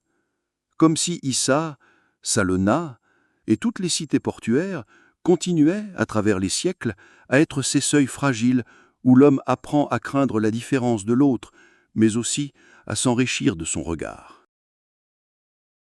Dans les montagnes abruptes et les vallées profondes de l'Illyrie, le fracas des armes faisait partie du paysage autant que le vent ou le chant des rivières. La guerre n'y apparaissait pas comme une rupture, mais comme une pulsation régulière de la vie. Chaque clan savait qu'il lui faudrait défendre ses terres, ses troupeaux ou simplement l'honneur transmis des ancêtres aux vivants. Ces communautés dispersées n'avaient pas l'unité d'un royaume. Elles formaient une mosaïque de tribus, chacune guidée par ses chefs, chacune façonnée par ses traditions. Cette fragmentation leur donnait une force paradoxale, une imprévisibilité qui déconcertait leurs adversaires. Leur manière de combattre différait des batailles rangées grecques ou des manœuvres disciplinées romaines. Ils privilégiaient l'embuscade, le mouvement rapide, la surprise. Les montagnes devenaient leurs alliés, les forêts leurs refuges.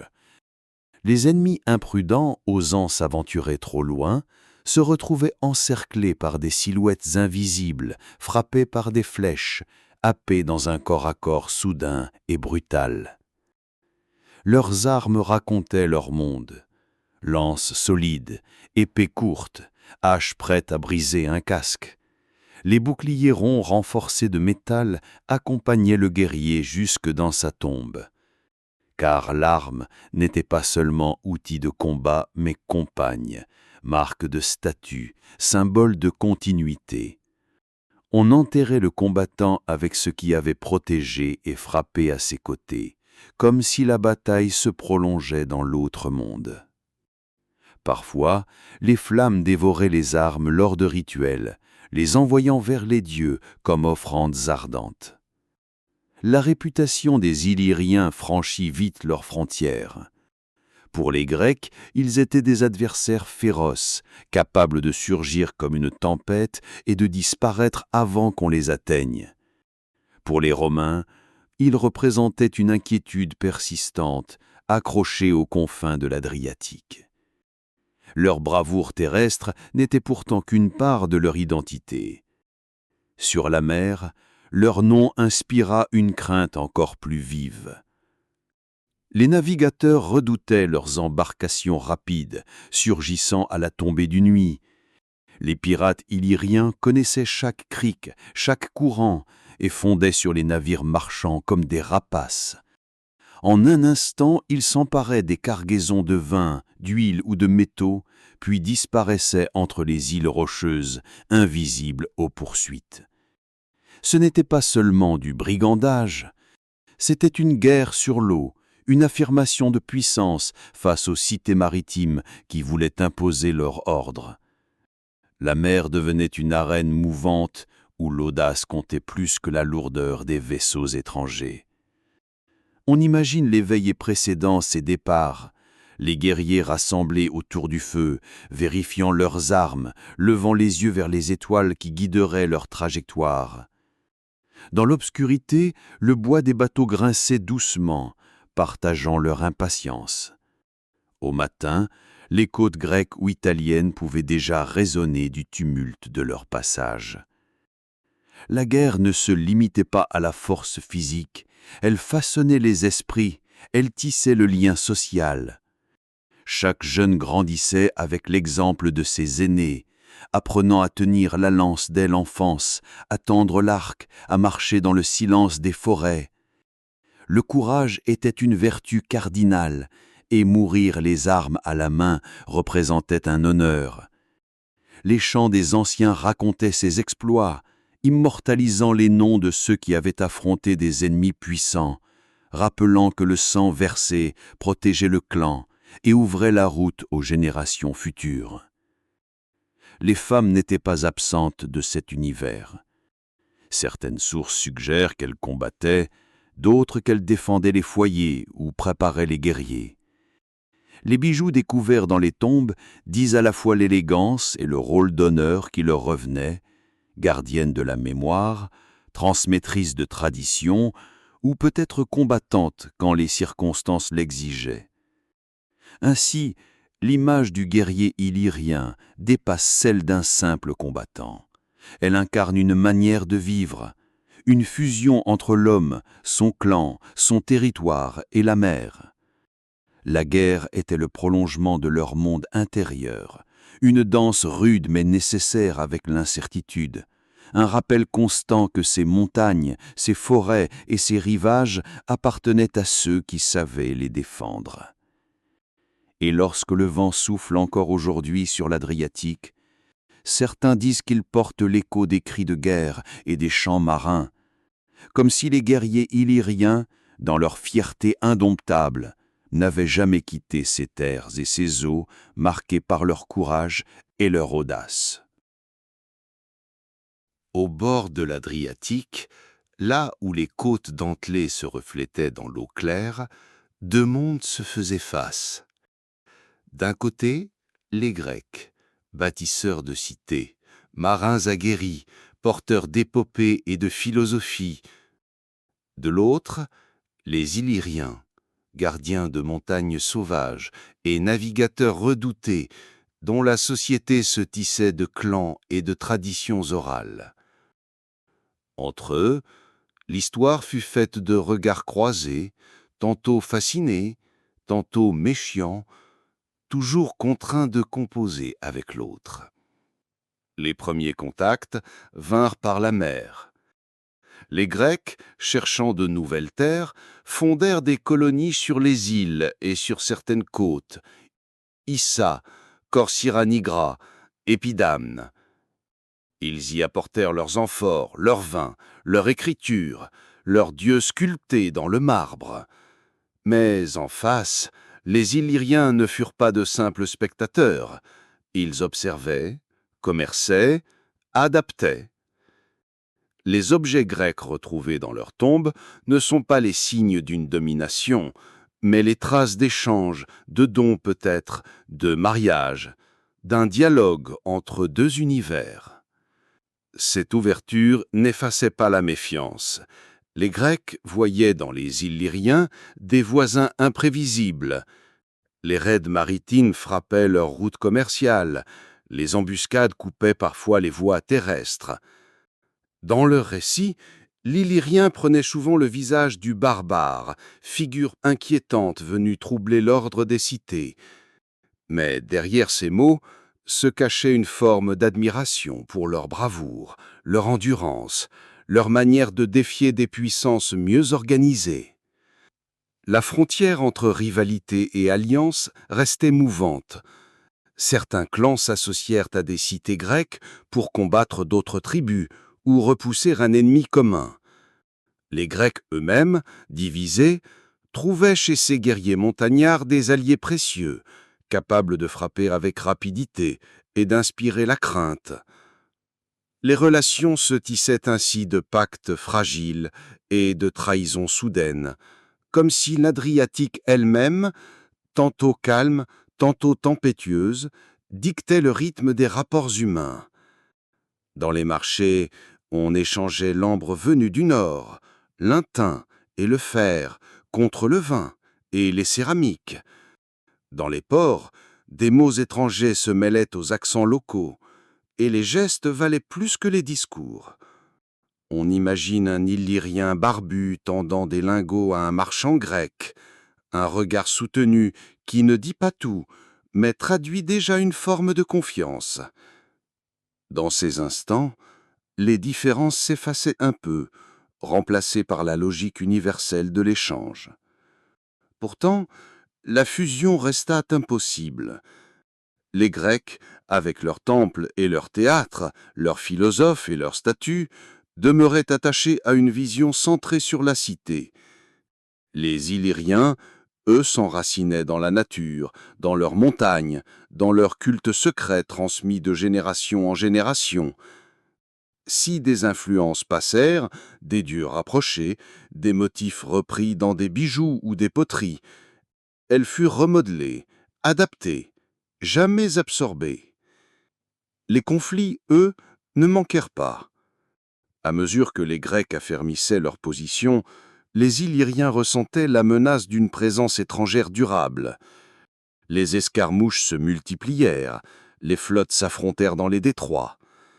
Certaines batailles marquèrent les mémoires, rappelant aux Grecs que ces peuples du Nord n'étaient pas des figurants, mais des adversaires capables de s'imposer. La piraterie, souvent dénoncée, devenait une arme, une manière de rappeler que les routes maritimes n'appartenaient qu'à ceux qui savaient les maîtriser. Et pourtant, à travers ces tensions, quelque chose circulait. Des idées, des savoir-faire, des influences discrètes. Les Illyriens découvrirent au contact des Grecs de nouvelles techniques de navigation, de métallurgie, peut-être des pratiques artistiques. Les Grecs, eux, apprirent à reconnaître un peuple qui refusait de se fondre dans leur modèle, qui opposait la souplesse d'une société éclatée, mais résiliente. Il reste difficile de tracer une ligne nette entre hostilité et fraternité. Leur rapport ressemblait à une danse, faite d'approches et de retraits, de rapprochements soudains et de brusques éclats. Dans les ports, la paix se construisait autour d'un banquet partagé. Sur la mer, la guerre pouvait éclater à la vue d'une voile. Aujourd'hui encore, en longeant les côtes dalmates ou en observant les ruines d'Issa ou d'Épidamne, on sent se passer de tensions et d'intimités mêlées. La pierre grecque repose sur une terre illyrienne. Les légendes se croisent, les mémoires se superposent. C'est là l'héritage de ces relations complexes.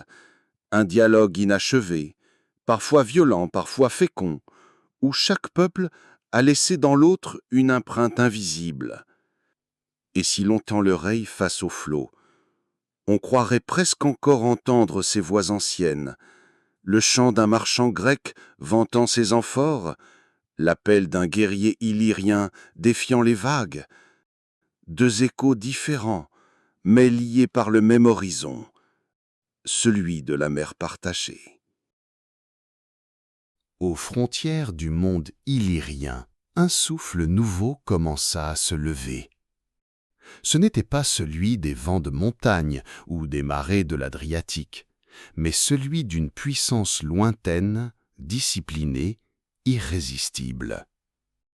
Rome, encore jeune mais déjà ambitieuse, étendait son influence, avançant ses légions comme une marée de fer. Pour les Illyriens, habitués aux luttes de clans et aux rivalités avec les Grecs, l'arrivée de cette force annonçait une transformation sans retour. Les premiers contacts ne furent pas empreints de dialogue, mais de violence. Les Romains, soucieux de sécuriser leur route commerciale, ne toléraient pas les attaques maritimes qui inquiétaient les marchands. Les pirates illyriens, maîtres des côtes et des détroits, représentaient un défi direct. Ainsi commencèrent les guerres illyriennes. Une suite de campagnes où les Romains se heurtèrent à des résistances tenaces. Sur mer, les navires rapides des Illyriens défiaient les lourdes trirèmes. Dans les montagnes, les guerriers surgissaient pour tendre des embuscades avant de disparaître dans les forêts. Rome, pourtant, avançait avec une patience implacable. Chaque victoire, même modeste, consolidait son emprise.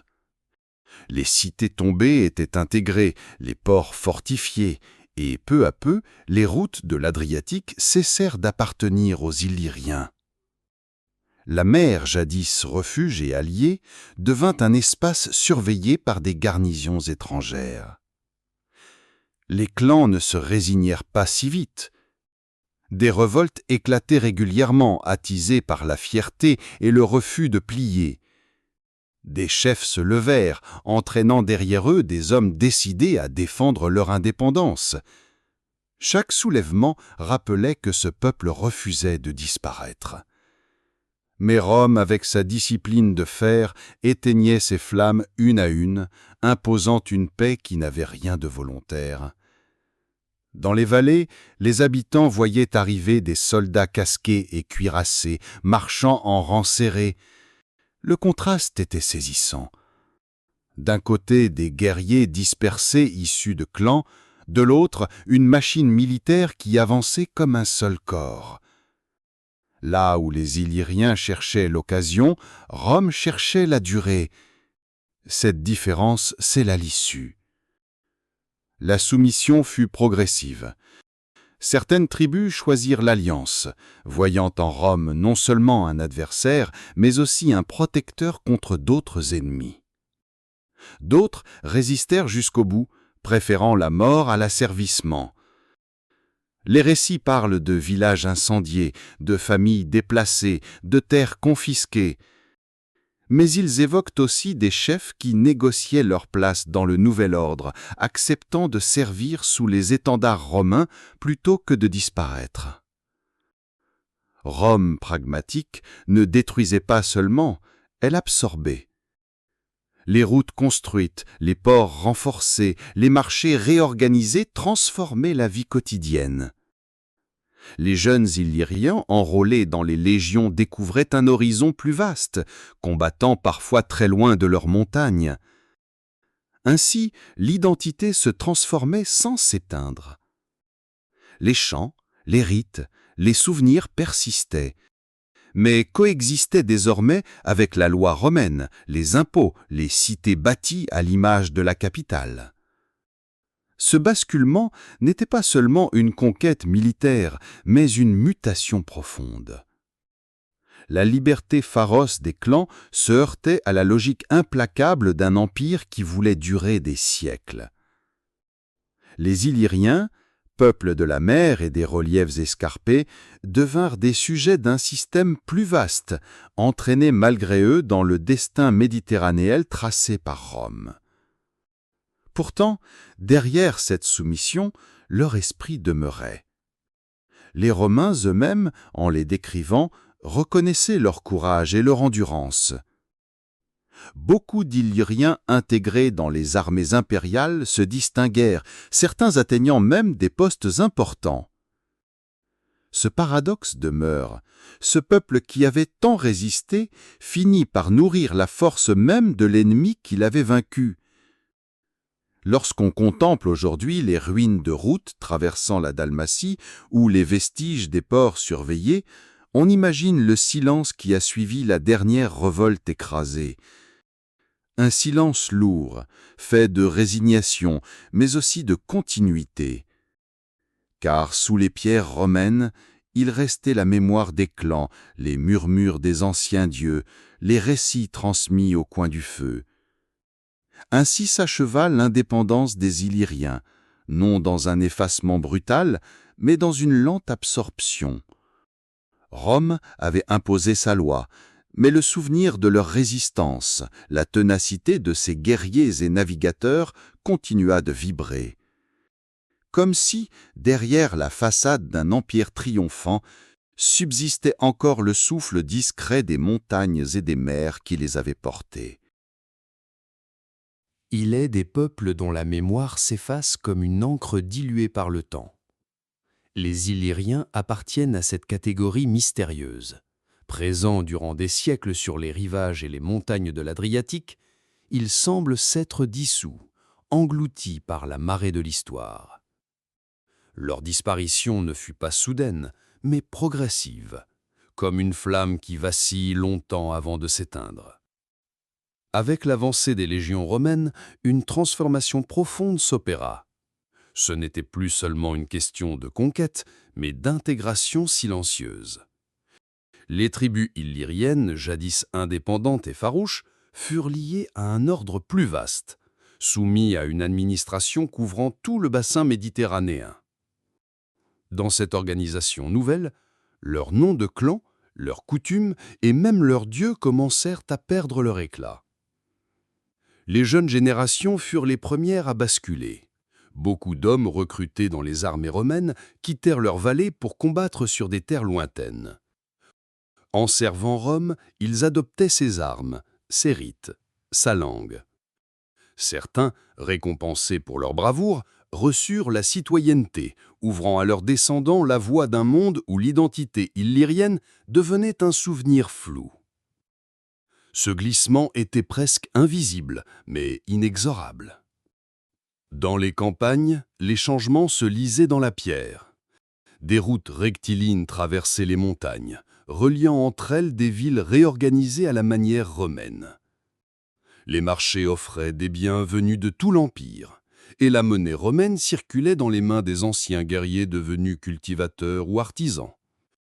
La langue latine, d'abord étrangère, finit par se mêler aux parlers locaux, jusqu'à s'imposer comme la voix commune. Les coutumes et les chants persistaient, mais ils se glissaient dans un monde qui ne les reconnaissait plus comme essentiels. Les femmes restèrent longtemps les gardiennes de cette mémoire fragile, dans leurs bijoux transmis, dans les gestes quotidiens. Elles conservaient encore quelque chose des anciens temps. Mais même ces traces s'adaptaient. Les fibules autrefois marquées par un style proprement illyrien se transformaient au contact des influences venues de Rome. L'identité se fragmentait doucement, comme un tissu qui se défait fil après fil, jusqu'à devenir méconnaissable. Pourtant, l'empreinte des Illyriens ne disparut pas totalement. En s'intégrant à l'Empire, ils ne furent pas effacés, mais transformés.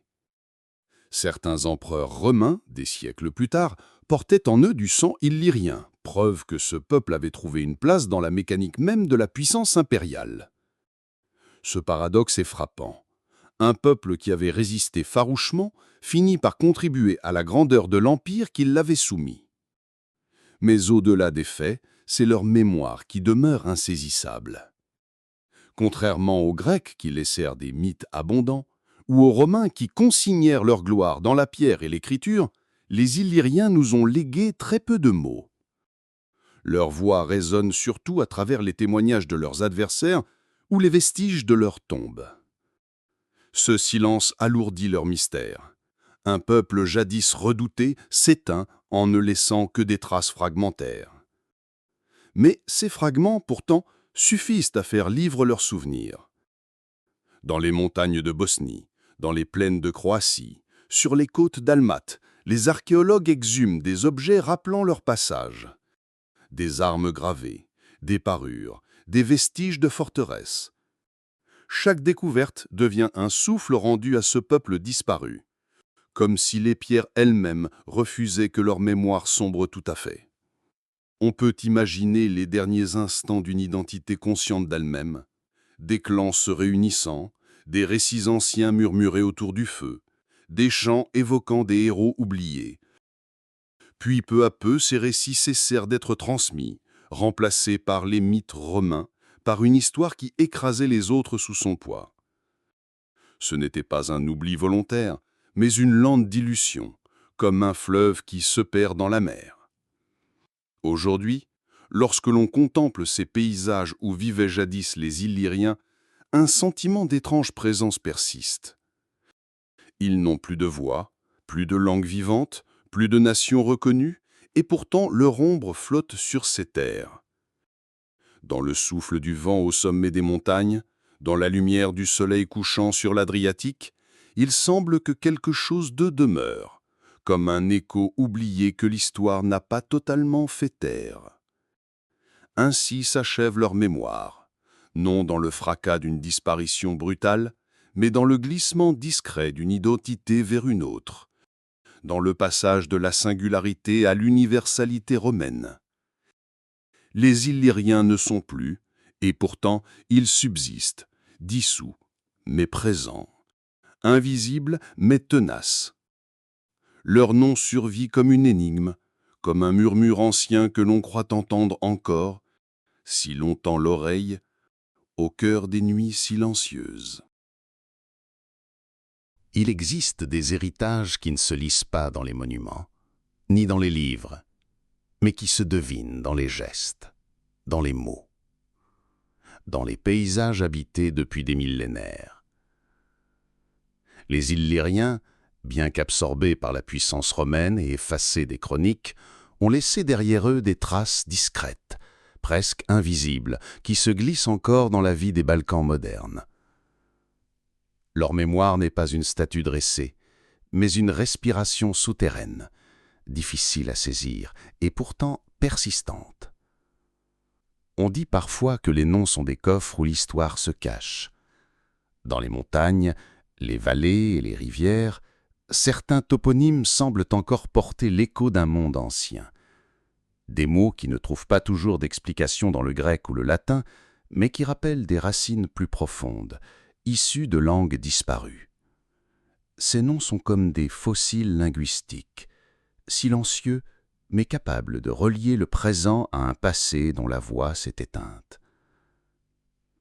Quand un berger prononce le nom d'un sommet, ou qu'un pêcheur évoque une crique, il répète peut-être, sans le savoir, le murmure des Illyriens. Les traditions populaires, elles aussi, semblent parfois porter une empreinte ancienne. Certaines fêtes liées aux saisons, aux récoltes ou encore au cycle lunaire gardent une coloration qui rappelle les cultes d'autrefois. Le feu allumé lors des solstices, les libations de vin ou de miel offertes à la terre, les danses qui imitent le rythme de la nature, tout cela évoque des rites qui, sous des formes nouvelles, continuent à tisser le lien entre les hommes et les forces qui les entourent. La religion a changé, les empires se sont succédés, mais certains gestes sont restés, transformés, comme s'ils refusaient de disparaître. Les bijoux et parules transmis de génération en génération semblent également garder des résonances illyriennes. Les fibules, si caractéristiques du monde ancien, trouvent des échos dans les broches encore portées dans les villages reculés. Le goût pour les motifs spiralés, pour les symboles solaires ou lunaires, se glisse dans les décors brodés sur les étoffes traditionnelles. Dans ces objets modestes se cache une continuité presque invisible, comme si la main qui les façonnait reproduisait sans le savoir des gestes vieux de plusieurs millénaires. La langue, elle aussi, a gardé des reflets de cette présence ancienne. Les linguistes, en fouillant les dialectes des Balkans, retrouvent des mots qui défient les étymologies latines ou grecques, survivance d'une autre voix. Ces fragments sont rares, mais ils rappellent que les Illyriens ne sont pas entièrement effacés. Une partie de leur souffle s'est mêlée au parler des générations suivantes, se cachant dans les interstices du vocabulaire courant. Chaque fois que ces mots sont prononcés, c'est une parcelle d'histoire qui ressurgit, même si leur origine est oubliée. Mais l'héritage le plus tenace est peut-être celui des paysages façonnés. Les Illyriens vivaient au rythme de leurs montagnes, de leurs forêts, de leurs mers. Ils ont laissé des fortifications de pierre, des nécropoles, des vestiges qui marquent encore le sol. Ces lieux ne sont pas toujours visibles aux yeux du passant distrait, mais pour qui sait regarder, ils tracent une géographie de la mémoire. Les collines entourées de murs cyclopéens, les champs où l'on exhume parfois une fibule ou une arme, les grottes où l'on trouve des fragments de rites oubliés, tout cela forme un héritage inscrit non pas dans les livres, mais dans la terre elle-même. Il existe aussi une mémoire plus diffuse, celle d'un tempérament, d'une façon d'être au monde. Les chroniqueurs antiques décrivaient les Illyriens comme des hommes et des femmes fiers, durs, attachés à leur liberté, vivant au contact rude de la nature. Peut-être retrouve-t-on encore aujourd'hui quelque chose de cette fierté dans l'attachement des peuples balkaniques à leurs traditions, dans leur goût pour l'indépendance, dans leur résistance aux empires qui ont tenté de les dominer. L'histoire a changé, mais l'âme des lieux semble avoir gardé ce caractère ancien.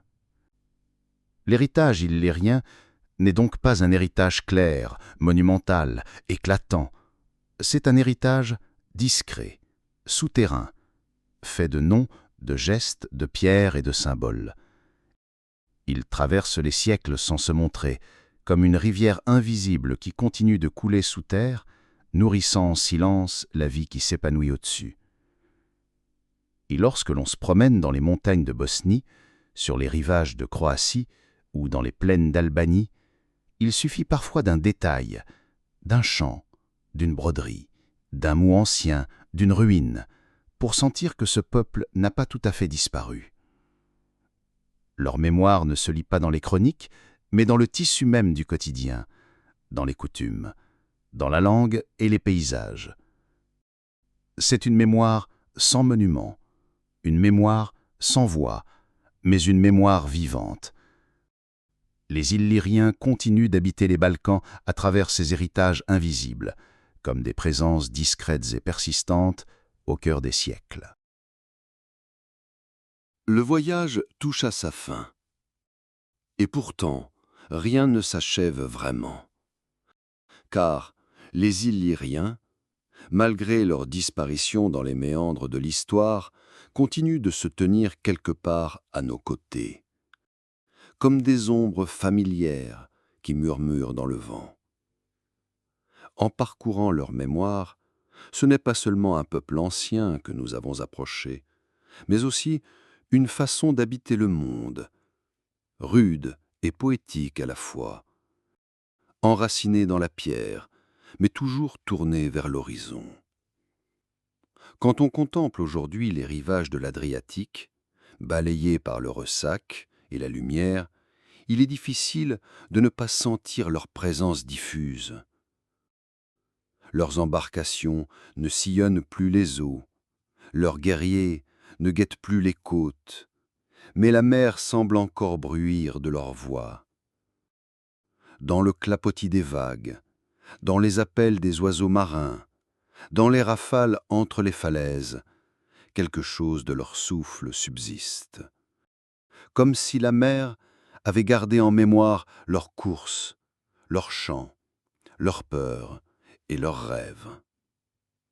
Les montagnes, elles aussi, veillent, dressées comme des gardiennes immuables. Elles ont vu passer les siècles, les empires, les routes et les frontières. Mais leurs crêtes, leurs grottes, leurs forêts portent encore l'empreinte d'antiques prières. Les feux sacrés se sont éteints, mais parfois, au crépuscule, quand la lumière décline et que le silence retombe, on pourrait croire qu'ils brillent encore, invisibles, sous la pierre et la mémoire. Ce qui frappe dans l'histoire des Illyriens, c'est cette oscillation entre la présence et l'absence. Leur langue s'est dissoute, leurs rois ne sont plus qu'un nom dans des chroniques étrangères, leurs sanctuaires sont des ruines muettes. Et pourtant, tout demeure. Les paysages qu'ils ont parcourus, les coutumes transmises sans le savoir, les noms donnés aux terres. Leur disparition n'est pas un effacement, mais une métamorphose. Ils vivent encore, mais autrement, comme une sève invisible qui irrigue les racines des Balkans. Peut-être est-ce là la véritable destinée des peuples, ne jamais s'éteindre totalement, mais se fondre dans une continuité plus vaste. Les Illyriens ont résisté, se sont battus, ont défié les Grecs et les Romains, mais leur plus grande victoire n'est peut-être pas dans ces luttes. Elle réside dans cette survie silencieuse, dans ce fil ténu qui relie encore leurs gestes anciens aux pas que l'on fait aujourd'hui sur la même terre. Marcher dans une vallée d'Albanie, s'asseoir face à la mer Dalmate, traverser les plaines de Bosnie, c'est parfois entrer sans le savoir dans leur mémoire. Respirer cet air chargé d'histoire, écouter les bruits d'une terre qui fut la leur, c'est déjà renouer avec eux. Nous ne comprenons pas toujours ces liens, mais ils existent, comme des racines invisibles qui unissent le présent à un passé immémorial. Il y a une paix dans cette pensée. Les Illyriens ne sont plus un peuple redouté, ne sont plus une force guerrière, ne sont plus une énigme pour les empires voisins. Ils sont devenus des murmures, des échos, des présences discrètes. Et dans ce silence, ils paraissent plus proches que jamais. Ils ne dominent plus par leurs armes, mais accompagnent par leur mémoire, comme des compagnons invisibles qui rappellent que rien de ce qui a été vécu ne disparaît totalement. La mer Adriatique, dans sa respiration éternelle, est la gardienne de cette mémoire, Chaque vague qui se brise sur les rochers est comme une voix ancienne, répétée à l'infini. Elle ne raconte pas des batailles précises, ni des noms oubliés, mais elle chante l'essence d'un peuple qui a vécu au rythme de ses flots. Elle est leur tombeau et leur berceau, leur héritage et leur refuge. Elle veille, comme eux, silencieuse et obstinée. Et ainsi, dans la lumière du soir, quand les derniers reflets du soleil s'éteignent sur les eaux, il suffit de fermer les yeux pour sentir leur présence. Non pas comme un souvenir figé, mais comme une vibration qui traverse le temps. Les Illyriens ne sont pas morts, ils se sont fondus dans le monde, dans la mer, dans les montagnes, dans la mémoire des hommes. Alors, tandis que s'achève ce voyage, il reste une invitation. Écoutez. Écoutez la mer qui bat les falaises, le vent qui court sur les collines, le silence qui habite les forêts. Dans ces murmures, on retrouve quelque chose de leur voix. Pas une voix claire, mais diffuse, mêlée au bruit du monde, rappelant que rien ne disparaît vraiment. Les peuples, comme les vagues, se retirent, mais laissent toujours une trace, un reflet. Et peut-être est-ce là, dans cette persistance fragile et profonde, que les Illyriens veillent encore sur l'Adriatique, invisibles mais présents, disparus mais vivants, oubliés mais éternels.